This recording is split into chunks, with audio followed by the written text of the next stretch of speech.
chairperson of this very function of the Sumi Küqhakulu General Conference, the president of the SKK and state bodies, the convener of the organizing committee and state bodies, the deputy commissioner of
we will be left behind.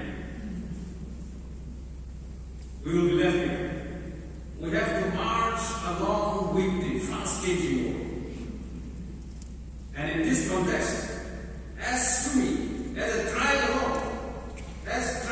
alone, you will be able to survive. How do we do that? How do we survive? We have to sell along with the rest of the Naga people. And you have been in the forefront. For that matter, if we are the top of the Naga national movement, you are in the forefront, leading the Naga people.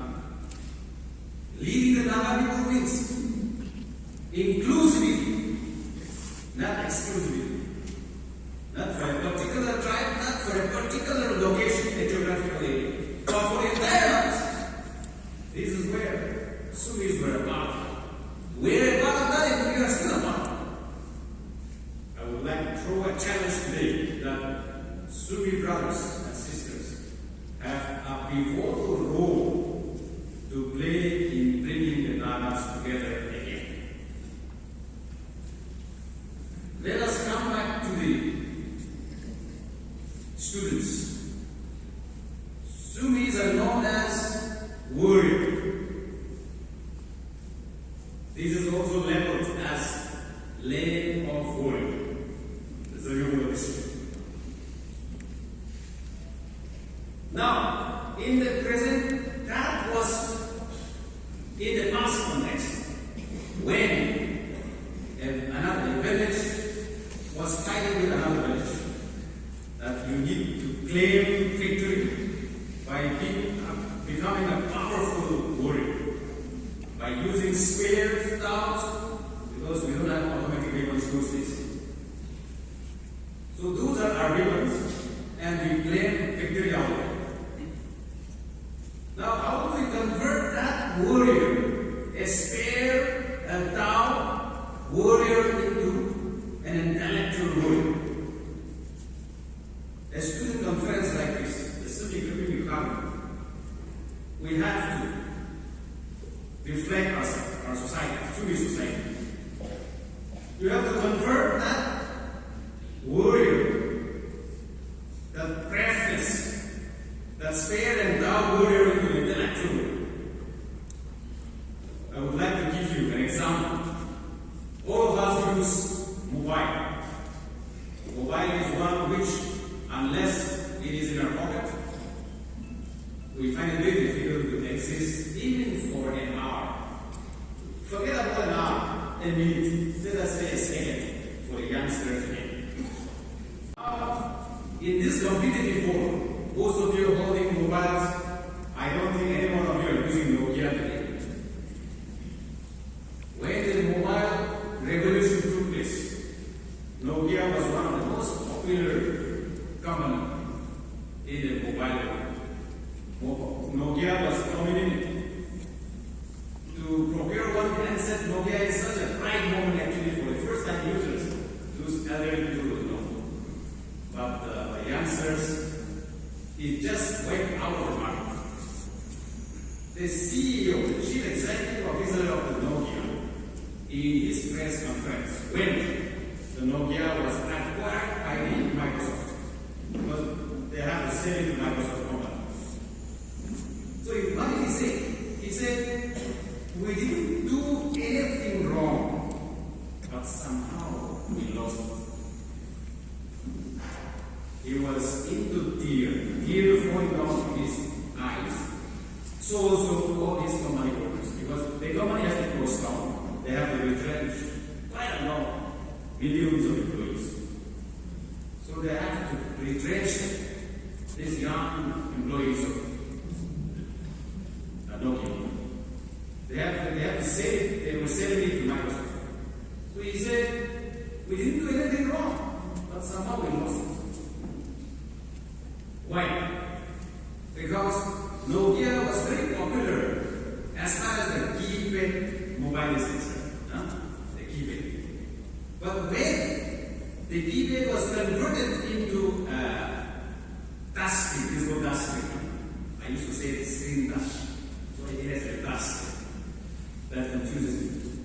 So when from a revolution from a keypad to a touch, converted to a touch screen, Nokia company could not compete with the rest of the companies, like Samsung, Apple, Oppo, I don't know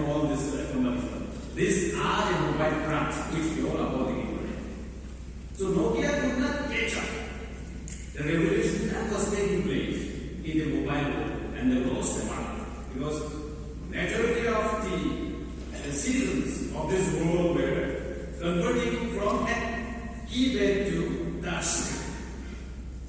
So unfortunately, Nokia could not catch up with the changing times. So they lost the market. They missed out the company. The company could not catch up the fast changing mode. Their coding was so powerful, so advanced, the world was so advanced. So they missed what they have missed out. They missed out changing. Changing means from keypad to touchscreen. They could not catch up with the rest of the companies. So they missed what they missed out in between was they missed out changing. You have to change. This is what I would like to connect what I say. From a spare down warrior to an intellectual warrior. You have to become more intellectual. As Sumi, as an Arab, you have to change. Nokia is not that changing part, that changing portion. So they lost the opportunity. They lost the opportunity of capturing the market. And at last, what happened? They lost even their survival. I don't know whether Nokia is coming back in the market now because I've not been using Nokia for quite long years now. But they could not come back to the market. And they lost their survival. This will happen. This is happening. This will happen to our society. So is this happening to our Sumi society? Is the intellectual group is lessening? Is it in the downtrend? The intellectual community? To be prideful as a tribe, to be proud as a tribe is one thing. But where are we headed? As Sumi, as students, as intellectuals? Are you competing the rest of the world with the rest of the Nagas? In which standard are you?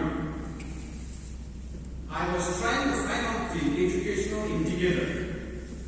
Just a few days back, my friend, the education advisor, and myself, we were just debating on how to take the Nagaland education system forward. We cannot go on like this.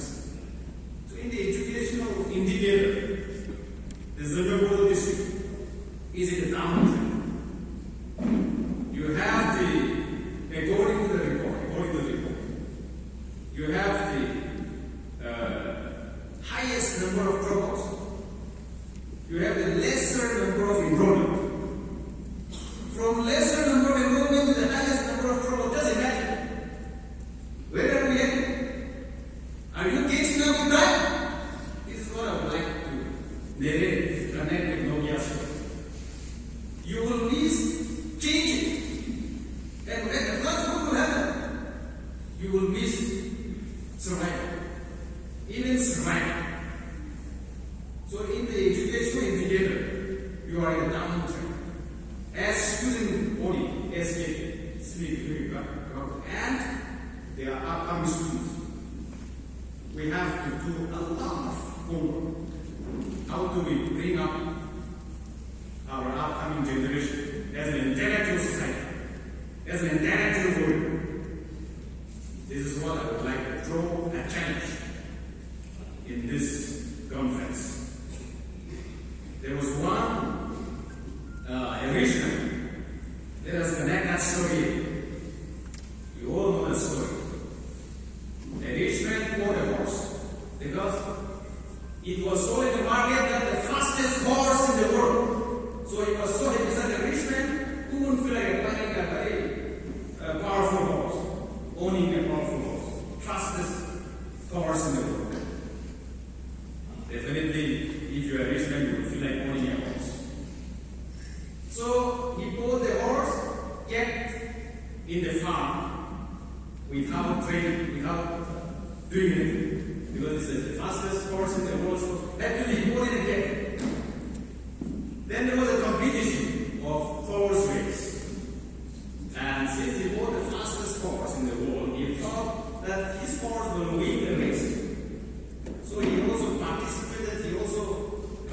participated in that horse race with his horse.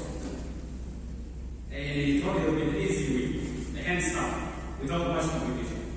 So when he sent his horse for a horse race, his horse stood the last.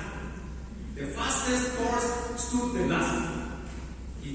Forget about winning, forget about coming up with this first runners up, second runners up, third, fourth place. His horse stood the last. So he coolly came back and wrote in the farm that the world was so fast for this. The fastest horse in the world changed into the world was so fast for his horse. See? Sumi's brains are not lesser than the other Nama brain. Sumi brains do not work less than the rest of the Naga tribe. You have the ability. You have the ability. You have the capacity. But in which way you are working? In which way your brain is working? Just taking pride that I am Sumi. That if I am Sumi means nobody can match me. No, those days are over. The days are over. Now only the fittest will survive. The world is fast changing.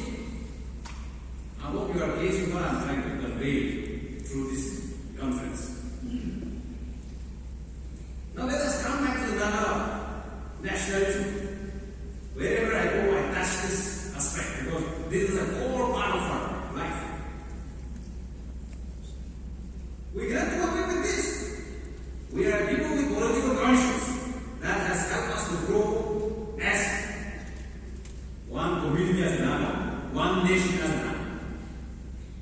Our history is clear, there is no dispute about it. But let us also reinvent, redefine our Naga patriotism. How do we define it? How do we reinvent it? Let me define and reinvent in this way. That hard work, we have to go back to the hard work. That will be a part of, within the parameter of the Naga patriotism. We have to go back to honesty. Honesty will also be within the parameter of the Naga patriotism. We have to be inclusive, not exclusive. That will be a part of the Naga patriotism. We have to protect one another as like the ancient days where we have started our movement, protecting of each other as one Naga community. That will be a part of the Naga patriotism. We have to shelter one another as Naga community. This all amongst many will comprise our Naga patriotism, and we must reinvent this so that our movement also gets strengthened, and as a Naga we will survive together. If we only try to survive as a tribe, as a village, as an individual, as a race, no, we are doomed. We are heading for a doomed society, a negative society, which will not help us in the near future. And therefore, these are few challenges which I would like to put across as we conduct this conference with the theme, breaking barriers. The literal meaning of the breaking barriers would be, you have to, whether it is in education, whether it is in competitive exams, or where you are being stopped, where you have been, where you are not being progressed. We are going to break barriers for it. A single meaning to the breaking barriers, in which way we define it. It will also depend on our perspective. But it could be anything that prevents us from further progress. Anything that prevents us from making progress. So we are going to break barriers. Right?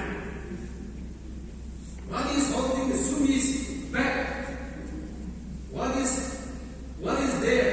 Is that our pride? Is that we are using the preference in a negative way? What is holding back? You have chosen the right thing, breaking periods. So a breaking period meaning anything that is withholding you back from progressing. Anything that is preventing you from making progress. So what is there? This conference. I have drawn a little light. We must discover. This conference must discover that where Sumi has to break periods. What is preventing me? These are a few things which I would like to put across as a full of thought. As to conclude my speech, I would like to narrate one story for the benefit of all of us, which you all know.